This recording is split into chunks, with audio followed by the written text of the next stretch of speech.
তাণ্ডব ঝড়ে আমরা গিয়ে পড়লাম স্টার সিনেপ্লেক্সে। হে গাইস, সো এবার কোরবানির ঈদে সাকিব খান অভিনীত রায়ান রাফির মুভি তাণ্ডব দেখতে আমরা চলে গেলাম মিরপুরের সনি স্কোয়ারে। সো আগেই কিন্তু আমরা মুভির টিকিট কেটে রেখেছিলাম অনলাইনে, অ্যান্ড দেখতেই পাচ্ছেন আমরা 6 জন মিলে তাণ্ডব মুভি দেখতে যাচ্ছি। So we are very excited for তাণ্ডব। সো আমরা হচ্ছে টিকিটগুলো নিজেদের মধ্যে ভাগাভাগি করে নিচ্ছিলাম, অ্যান্ড দেখতেই পাচ্ছেন আমরা খুবই হ্যাপি ছিলাম তাণ্ডব দেখার জন্য। সো আমাদের শো ছিল 2টার, আমরা অলরেডি লেট করে ফেলছি। দেন হচ্ছে ফার্স্ট আমরা হেঁটে যাচ্ছিলাম যে নাহলে লেট হয়ে যাবে। তো আমি হচ্ছে দৌড় দিচ্ছিলাম, ওদের বলছিলাম যে মুভি অলরেডি শুরু হয়ে গেছিলো, দেন তোমরা হচ্ছে দৌড় দেওয়া শুরু করে। তো আমি হচ্ছে আমার পিছনে আমার হাজব্যান্ড, তো ওকে ফেলে রেখেই দৌড়াচ্ছিলাম। আমার কোনোভাবেই মুভিতে লেট করা যাবে না। অ্যান্ড দেখতেই পাচ্ছেন আমরা কোনো ধরনের ছবি বা কিছু তোলারই সময় পাই নাই, বিকজ আমাদের লেট হয়ে গিয়েছে। অ্যান্ড দেন হচ্ছে আমরা টিকিট কাউন্টারে টিকিট দেখাচ্ছিলাম, অ্যান্ড হচ্ছে দেখতেই পাচ্ছেন যে কেউই আসলে নাই, প্রায় সবাই মুভি দেখতে ঢুকে পড়ছে। এতই লেট হয়ে গিয়েছিল যে আমরা কোনো ধরনের ফুডস বা কিছু ড্রিঙ্কস কিনতেই পারি নাই, বিকজ আমাদের কিনতে গেলে মুভির টাইম লস হয়ে যেত। সো আমরা ফার্স্ট ঢুকে পড়ছি, অ্যান্ড দেন আমাদের সিটটা এত লাস্টে পড়েছিল, মানে একদম নিচের সিরিয়ালে। কজ আমরা যখন অনলাইনে টিকিট কেটেছিলাম তখন দেখি যে প্রায় সব সিটই বুক হয়ে গিয়েছে। অ্যান্ড আমি আর আমার জামাই চাচ্ছিলাম যে একটু কিছুদিন পরে দেখতে, বাট আমার আপুরা চাচ্ছিল যে হাইপ থাকতে থাকতেই নাকি তারা তাণ্ডব মুভি দেখবে, মানে তারা মুভির হাইপ চলে গেলে দেখে নাকি মজাই পায় না। সো তাদের হাইপের জন্যই আসলে আশা দেখতে এত আগে। আমাদের সিটটা আসলে সাইডে পড়ে গিয়েছিল, আর সবসময় মাঝামাঝিতে মুভি দেখতে অনেক বেশি মজা লাগে।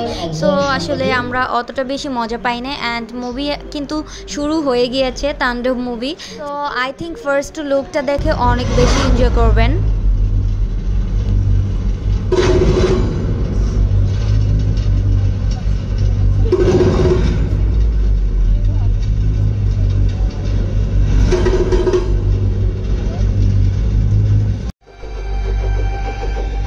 কার কাছে আসছে?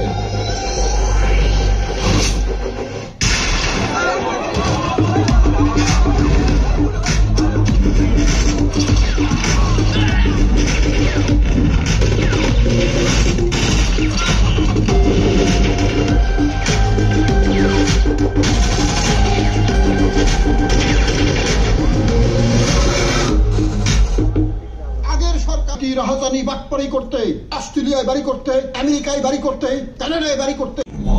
আমি নির্দয়, আমি আগুন, আমি নির্ভয়, আমি রাক্ষস, আমি হিংস্র, আমি দানব, আমি ধ্বংস। তো দেখতেই পাচ্ছেন ফার্স্ট লুকটা অনেক বেশি সুন্দর ছিল, অ্যান্ড অনেক বেশি ইউনিক ছিল। অ্যান্ড ব্যাকগ্রাউন্ড মিউজিকটার কথা আর কি বলবো, অনেক বেশি জোস ছিল।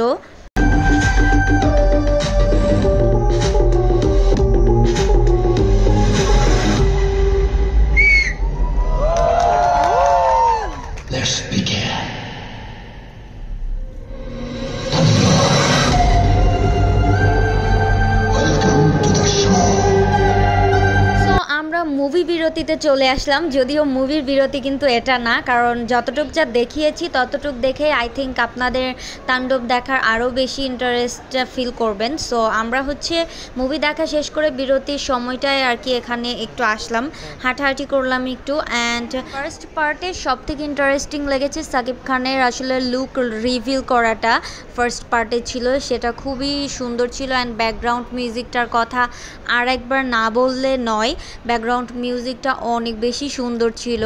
তো আমরা হচ্ছে দেখা যাক সেকেন্ড হাফে আসলে আমাদের জন্য কি ওয়েট করছে। তো আমরা এখানে একটু গল্প করছিলাম, অ্যান্ড এই তো শুরু হয়ে গেল আমাদের মুভির সেকেন্ড পার্ট। অ্যান্ড এই সিনারিটা ছিল প্রায় মাঝামাঝির দিকে আর কি। সো এখানে আর কি স্বাধীন নামে যে ছেলেটা থাকে ক্যারেক্টারে, তো সে আর কি পুলিশের কাছে স্যালেন্ডার করছিল। সো এই পার্টটাই আর কি দেখানো হচ্ছিল, যেখানে আমি আসলে সাউন্ডটা রাখি নাই, কজ হয়তো কপিরাইটও খেতে পারে।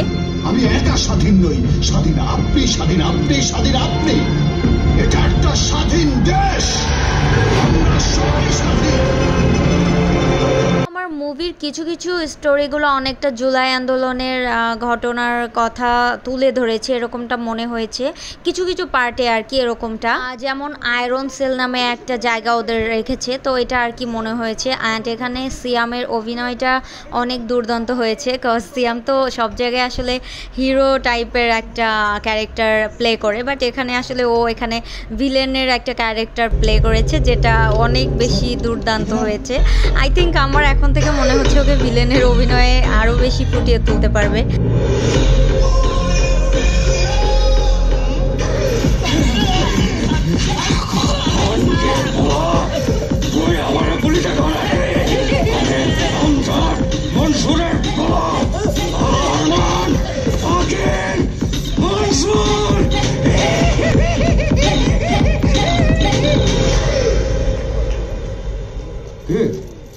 শেষ?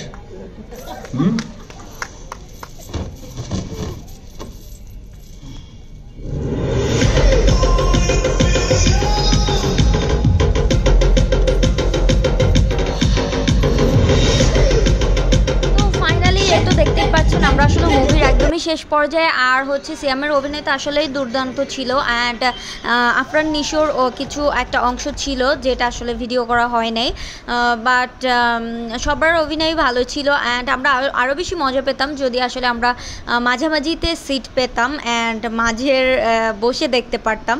তো আপনারা যদি ভিন্ন ধর্মী একটা স্টোরি দেখতে চান অবশ্যই তাণ্ডব দেখতে পারেন, রিকমেন্ড থাকবে। এটা আসলে একটা ভিন্ন ধর্মী গল্প।